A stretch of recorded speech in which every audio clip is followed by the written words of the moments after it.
नमस्कार दोस्तों, मैं कुमार संयम आप सभी का अपने चैनल जीवंत एजुकेशन में एक बार फिर से स्वागत करता हूं। साथियों, मेरे आज का वीडियो चुआर विद्रोह से संबंधित है और इस वीडियो के माध्यम से हम चुआर विद्रोह से संबंधित वे सारे तथ्य को जानने का प्रयास करेंगे जो अक्सर जेपीएससी एवं जेएसएससी के एग्जामों में पूछा जाता है। हालांकि वीडियो को आगे बढ़ाने से पहले मैं आपको कुछ इन्फॉर्मेशन देना चाहता हूं जो कि मेरे चैनल से जुड़ा हुआ है। सबसे पहले तो आप आई बटन को दबाकर हमारे सारे करंट अफेयर के वीडियोस जो भी मैं 8 बजे सुबह अपलोड करता हूं उसे आप ज़रूर देखें, उसे ज़रूर फॉलो करें।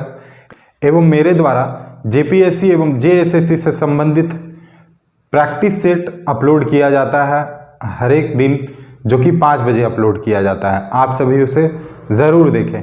इसके माध्यम से होगा ये कि आप अपनी तैयारी को बूस्टअप दे सकेंगे। हालांकि चलिए वीडियो को आगे बढ़ाते हैं एवं चुआर विद्रोह का संपूर्ण विवरण को समझने का प्रयास करते हैं। इसको हम कुछ छोटा छोटा बिंदु में बांटे हैं जिसके माध्यम से आसानी से हम लोग इस चीज़ को समझने का प्रयास करेंगे। सबसे पहले तो देखते हैं कि चुआर विद्रोह का नाम चुआर विद्रोह क्यों पड़ा। तो पहला बिंदु हम लोग समझने का प्रयास करेंगे। चुआर विद्रोह, वास्तव में चुआर विद्रोह इसका नाम इसलिए पड़ा क्योंकि जंगल महाल का क्षेत्र, अब यहाँ पे जंगल महाल के क्षेत्र के तात्पर्य को भी हम लोग अभी आगे समझने का प्रयास करेंगे।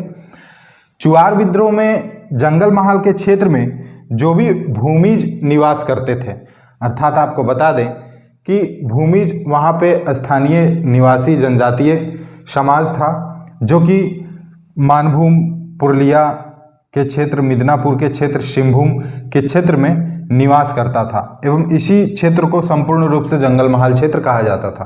तो इस क्षेत्र में रहने वाले जितने भी भूमिज थे उनको अंग्रेजों के द्वारा नीचा दिखाने के लिए चुआर कहकर संबोधित किया जाता था एवं चुआरों के द्वारा जो आगे चलकर आंदोलन किया गया उसे चुआर विद्रोह का नाम दिया जाता है। अब यहाँ पे मैंने अगले बिंदु में लिखा है कि भूमिज कौन थे। वास्तव में भूमिज वे थे जो भी, अभी मैंने बताया कि जो भी यहाँ पे देखिए झारखंड के मैप में जो आप इधर पूर्व का क्षेत्र देख रहे हैं मध्य में, जहाँ पे आज का बोकारो, धनबाद, जामताड़ा वगैरह का क्षेत्र है, वहाँ का क्षेत्र जो था अंग्रेजों के काल में कहलाता था जंगल महाल क्षेत्र। हालांकि सिंहभूम का उत्तरी क्षेत्र, अभी वर्तमान का पश्चिम बंगाल का पुरुलिया एवं मिदनापुर क्षेत्र वगैरह जो है, बंगाल का जो क्षेत्र था, ये सारा संयुक्त रूप से कहलाता था जंगल महाल क्षेत्र। एक्चुअली वास्तविकता यह थी कि यहाँ के इस क्षेत्र को अंग्रेजों के द्वारा एक अलग प्रशासनिक व्यवस्था के तहत चलाया जाता था एवं इसे एक बड़े जिला के रूप में संगठित किया गया था। तो यहाँ पे जो भी रहते थे भूमिज, उनके द्वारा विद्रोह किया गया क्योंकि इसके पीछे कारण शोषण थे एवं गैर आदिवासियों के द्वारा किस प्रकार से इन लोगों का शोषण किया जाता था, तो विद्रोह के कारण वे थे। हालांकि हम लोग इसको आगे समझने का प्रयास करेंगे विद्रोह के कारण में। तो यहाँ हम लोग देखें कि भूमिज कौन थे। तो जंगल महाल के क्षेत्र में जो आदिवासी निवास करते थे, खास करके भूमिज आदिवासी, उनके द्वारा ये विद्रोह किया गया था एवं भूमिज वही थे। तो अब हम लोग समझेंगे अगले बिंदु में कि भूमिजों के द्वारा कार्य क्या किया जाता था, अर्थात कह सकते हैं कि चुआरों के द्वारा वे कौन से कार्य किए जाते थे जिनसे वे अपने आर्थिक स्थिति को संचालित करते थे। तो उनके द्वारा किए गए कार्य में हम और आप सभी जानते हैं कि आदिवासी प्रकृति प्रेमी होते हैं। तो उसी प्रकार जो यहाँ पे निवास करने वाले भूमिज थे उनके द्वारा जंगल में अपना निवास किया जाता था एवं वहाँ पे जो भी फल, पौधे, औषधियाँ उत्पादित होती थी उनका वो भोग भी करते थे एवं उन्हें विनिमय में भी प्रयोग में लाते थे, जिससे वे अपना कुछ पैसे के आमदनी करके अपना भरण पोषण किया करते थे। हालांकि इनके द्वारा अन्य कार्य में पाइक सिपाही की भांति कार्य किया जाता था। अभी हम लोग इसको भी समझने का प्रयास करेंगे। तो चुआर विद्रोह का नाम चुआर विद्रोह क्यों पड़ा ये हम लोग समझे, भूमिज कौन थे ये हम लोग समझे, इनके द्वारा क्या कार्य किया जाता था। तो पहला कार्य ये था कि किस प्रकार से ये प्रकृति प्रेमी थे एवं प्रकृति के द्वारा जो भी इस क्षेत्र में उपज दिया जाता था प्रकृति के द्वारा उनका वो भोग करते थे और न केवल उसका भोग करते थे जबकि उसका विनिमय में भी उपयोग करते थे एवं कुछ पैसे का अर्निंग वो लोग करते थे। अब जंगल महाल क्षेत्र का तात्पर्य भी हम लोग समझे कि किस प्रकार से हमने देखा कि पश्चिम बंगाल का पश्चिमी क्षेत्र, ये वाला पार्ट, और झारखंड का मध्य पूर्वी भाग को मिलाकर जंगल महाल का क्षेत्र अंग्रेजों के द्वारा नए जिले के रूप में गठित किया गया था, ताकि वे यहाँ का प्रशासनिक व्यवस्था को व्यवस्थित ढंग से संचालित कर सके। अब यहाँ पे मैंने लिखा है पाइकान जमीन। साथियों, पाइकान जमीन कहने का तात्पर्य क्या है, अब इसको हम लोग थोड़ा ब्रीफ में समझने का प्रयास करेंगे।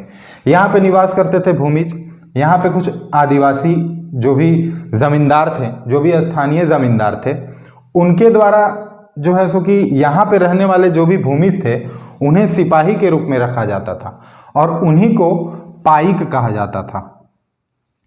तो ये जो पाइक है, ये पाइक शब्द को हम लोग समझने का प्रयास करेंगे कि पाइक को पाइकान जमीन दिया जाता था। कहने का मतलब ये है कि जो भी स्थानीय जमींदार हैं वो इन्हें वेतन के रूप में नगद रुपया ना देकर जमीन ही दान में दे दिया करते थे, एवं इस जमीन में ये लोग खेती किया करते थे और उससे अपना भरण पोषण किया करते थे। तो इसी जमीन को पाइकान जमीन कहते थे। तो भूमिजों को जो जमीन प्राप्त होती थी स्थानीय जमींदारों से, उसे पाइकान जमीन कहा जाता था। हालांकि हम लोग जब आगे बढ़ते हैं, अगर मैं वीडियो कला एवं संस्कृति पे जो भी अपलोड करूंगा उसमें मैं पाइक से जो संबंधित नृत्य है उसके बारे में डिटेल से उसमें मैं चर्चा करूंगा। हालांकि मैं यहाँ पे ब्रीफ में आपको बता दूं कि हम लोग पढ़ते हैं कि झारखंड में नृत्य में जो पाइक है वो किस प्रकार का नृत्य है। तो आपको बता दें कि पुरुषों के द्वारा सिपाही का वेशभूषा धारण करके जो नृत्य किया जाता है उसे पाइक नृत्य कहते हैं। तो इसका कॉन्सेप्ट यहीं से उठ के आया है। अब यहाँ पे हम लोग समझेंगे विद्रोह का कारण। विद्रोह का कारण क्या था? अंग्रेजों के द्वारा व्यवस्था में परिवर्तन। बहुत ही सिंपल कारण है, लेकिन बहुत ही इसको माने कि इंपॉर्टेंट कारण भी ये रहा। अंग्रेजों के द्वारा सिंहभूम के क्षेत्र से झारखंड में प्रवेश किया जाता है। अब यहाँ पे रहने वाले अधिकांश जनसंख्या में सारे आदिवासी थे। अंग्रेजों के द्वारा टेक्निकली रूप से जो भी व्यवस्था यहाँ पे परिवर्तित किया गया उसका ज्ञान यहाँ के आदिवासियों को नहीं होता था। एवं हमें पता है, आप भी जानते हैं कि यहाँ पे जो भी स्थानीय जनजाति निवास करते थे उनकी अपनी जनजातीय व्यवस्था होती है। जैसे हम लोग पढ़ते हैं मुंडा शासन व्यवस्था, हो शासन व्यवस्था, खड़िया शासन व्यवस्था। तो वैसे ही इस प्रकार पे हम लोग देखें कि अंग्रेजों के द्वारा यहाँ पे प्रवेश किया गया एवं व्यवस्था को परिवर्तित किया गया। अब आदिवासी भोले भाले समझ नहीं पाते थे कि इनके द्वारा कौन सा षड्यंत्र अंग्रेजों के द्वारा रचा जा रहा है। अब इन्हीं की जल जंगल जमीन और इन्हीं के द्वारा अंग्रेजों के द्वारा छीन ली जाती थी। तो विद्रोह का एक ये भी कारण था कि व्यवस्था में परिवर्तन। कहने का मतलब है जमींदारी व्यवस्था में परिवर्तन। अब जमींदारों का जमीन छीना जाना। देखिए, हम लोग जो भी विद्रोह पढ़े, कोल विद्रोह, संथाल विद्रोह, जिसके वीडियो मैंने अपलोड कर दिया है, तो उसमें हम लोग देखते थे कि जमींदारों के द्वारा शोषण किया जाता था। किनका? आदिवासियों का। लेकिन चुआर विद्रोह में एक नया स्पेशल चीज देखने को मिलता है कि जमींदारों की जो जमीन थी, जो भी स्थानीय जमींदार थे जिसके अंदर भूमिज गैर करते थे, पाइकन जमीन मिलता था, उन जमींदारों के पास होता क्या था कि वे लोग अंग्रेजों को लगान सही समय पे दे नहीं पाते थे। अब ऐसे में क्या होता था कि अंग्रेजों के द्वारा बाहरी जमींदारों को बुलाकर एवं गैर आदिवासियों को यहाँ पर बसाकर ये स्थानीय जमींदारों की जमीन को छीनकर गैर आदिवासियों को ट्रांसफर कर दी जाती थी। तो इस विद्रोह का जो चला, इस विद्रोह में एक सबसे बड़ी चीज देखने को यह भी मिली कि इसे स्थानीय जमींदारों का समर्थन भी मिला था। हालांकि अन्य जनजातीय विद्रोह में यह चीज देखने को नहीं मिलता है। वहीं जो तात्कालिक कारण था वह पंचायत राज्य की नीलामी थी। इस क्षेत्र का अंग्रेजों के द्वारा नीलाम इसको घोषित कर दिया गया था, जिसके कारण भी विद्रोह भड़क उठा। आपको बता दें कि चुआर विद्रोह जो 1769 से 1805 ईस्वी तक बड़े लंबे समय तक चला, उसके पीछे कारण ये था कि अंग्रेजों का यहाँ पर ध्यान बहुत जल्दी आकृष्ट नहीं हुआ। लेकिन फिर भी हम लोग यहाँ पे देखते हैं कि इतने लंबे समय तक यह आंदोलन चला, तो इसके नेतृत्वकर्ता कौन थे, इसके दमनकर्ता कौन थे, इनके क्या परिणाम निकल कर आए इतने लंबे समय में, इसको हम लोग समझने का प्रयास करेंगे। तो चलिए सबसे पहले देखते हैं नेतृत्वकर्ता। साथियों, यहाँ पे नेतृत्वकर्ता, चाहे कोई भी जनजातीय विद्रोह झारखंड से संबंधित है, उसके नेतृत्वकर्ता को आप बड़े ही ध्यान से देखें, बड़े ध्यान से इसको याद रखने का प्रयास करें। सबसे पहला नाम जो चुआर विद्रोह से संबंधित है नेतृत्वकर्ता में, वो है रघुनाथ महतो का। दूसरा है श्याम गंजम, तीसरा है सुब्बल सिंह, चौथा है जगन्नाथ पातर एवं पांचवा है दुर्जन सिंह। हालांकि मोहन सिंह वगैरह का भी नाम आता है, क्योंकि इतना लंबा समय तक विद्रोह चला तो कई लोग ऐसे होंगे जो आके इस विद्रोह में संलिप्त हुए होंगे, लेकिन प्रमुख नामों में ये नाम मुख्य है। अब रघुनाथ महतो के द्वारा एक नारा दिया गया था चुआर विद्रोह के दौरान। वह नारा क्या था? अपना गांव अपना राज, दूर भगाओ विदेशी राज। ये नारा आप याद रखेंगे।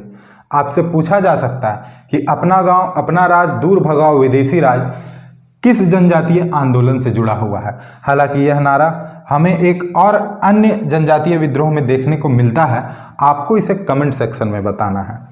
तो चलिए अब इसके दमनकर्ता के बारे में हम लोग जानते हैं। यहाँ हम लोग नेतृत्वकर्ता के बारे में जाने। इस विद्रोह को नेतृत्व किसने प्रदान किया था? तो रघुनाथ महतो, श्यामगंजम, सुब्बल सिंह, जगन्नाथ पातर और दुर्जन सिंह। दमनकर्ता का मतलब क्या है दोस्तों? विद्रोह आरंभ हो गया, अंग्रेज का ध्यान यहाँ पे गया कंपनी सरकार की। अब कंपनी सरकार यहाँ पे कुछ अधिकारी अपने भेज देंगे, कुछ ब्रिटिश अधिकारी जो आएंगे, यहाँ पे आने के बाद सारे विद्रोह का दमन कर देंगे। दमन कैसे होगा? अंग्रेजों के पास बंदूक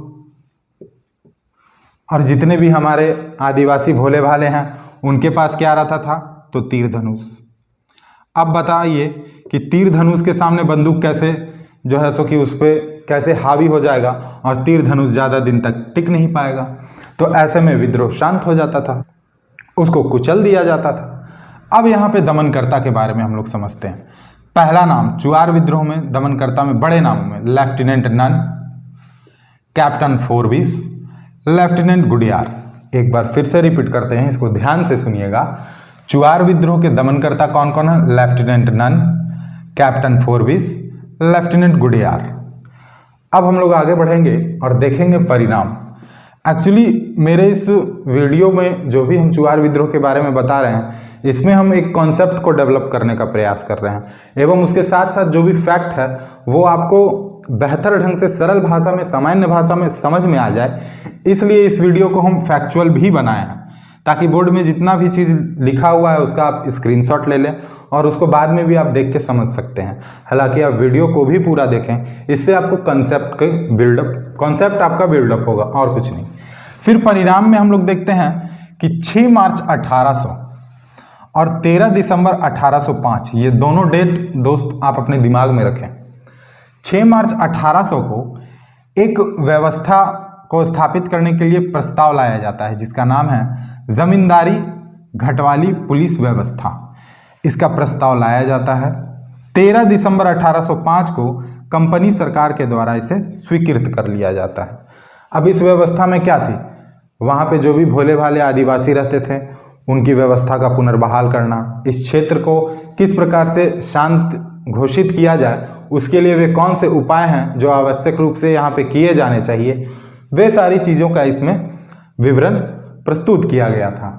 तो चुआर विद्रोह से संबंधित हम लोग देखें, इसका इंट्रो का पार्ट, चुआर विद्रोह नाम क्यों पड़ा, भूमिज कौन थे, इनके द्वारा कार्य क्या किया जाता था, जंगल महाल क्षेत्र का तात्पर्य क्या था, पाइकान जमीन, विद्रोह का कारण जिसमें अंग्रेजों के द्वारा व्यवस्था में परिवर्तन, जमींदारों की जमीन छीन ली जानी, पंचायत राज्य की नीलामी, प्रमुख नेतृत्वकर्ता जिसमें आप रघुनाथ महतो को एकदम मुख्य रूप से याद रखें। वहीं दमनकर्ता हम लोग देखें, lieutenant Nunn, captain Forbes, lieutenant गुडियार। पाइक नृत्य, पाइकन जमीन, पाइक सिपाही के बारे में हम लोग समझे और जंगल महाल के क्षेत्र को भी हमने देखा। परिणाम के दृष्टिकोण से 6 मार्च 1800, 13 दिसंबर 1805 यानी कि 5 साल के बाद किस प्रकार से व्यवस्था का प्रस्ताव लाया गया एवं उसे स्वीकृति प्रदान हुई, ये सारे चीज़ को हम लोग चुआर विद्रोह में समझे। तो साथियों, आपको ये हमारा वीडियो कैसा लगा आप हमें कमेंट सेक्शन में ज़रूर बताएं, ताकि इससे हमको पता चलेगा कि हमको क्या सुधार करना चाहिए अपने वीडियो में और क्या सुधार नहीं करना चाहिए। अच्छा लगा तो इसको लाइक भी आप लोग करें, शेयर भी करें और मेरे चैनल को सब्सक्राइब करें। तो साथियों, मैं कुमार संयम आपका अपने चैनल जीवंत एजुकेशन में एक बार फिर से स्वागत करता हूँ। धन्यवाद।